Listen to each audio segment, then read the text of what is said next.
మధ్య సింహద్వారం పెట్టి చుట్టూ గనక వెంటిలేషన్కి సంబంధించి గాలి వెలుతురు రానప్పుడు ఏ దిక్కులో మధ్య సింహద్వారం పెట్టినా మూల సింహద్వారం పెట్టినా కూడా ప్రయోజనం 0. అంటే అన్ని స్థలాలు దిక్సూచికి ఉండవు.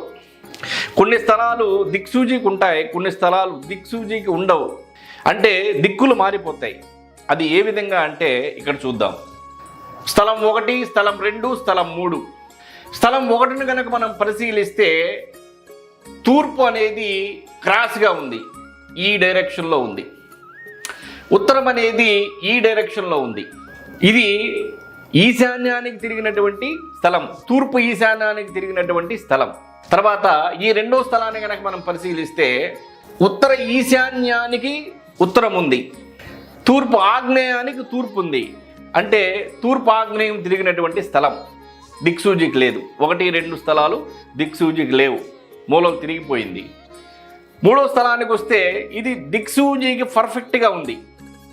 తూర్పు పడమర, ఉత్తరం దక్షిణం, ఈశాన్యం నైరుతి, ఆగ్నేయం వాయువ్యం. సో ఇక్కడ కనుక ఈ స్థలాల్లో మనం చూసుకున్నట్లయితే దిక్కులు మారిపోయాయి. దిక్కులు మారిపోయినప్పుడు ఉపదిక్కులు కూడా మారిపోతాయి. అది ఒకటి.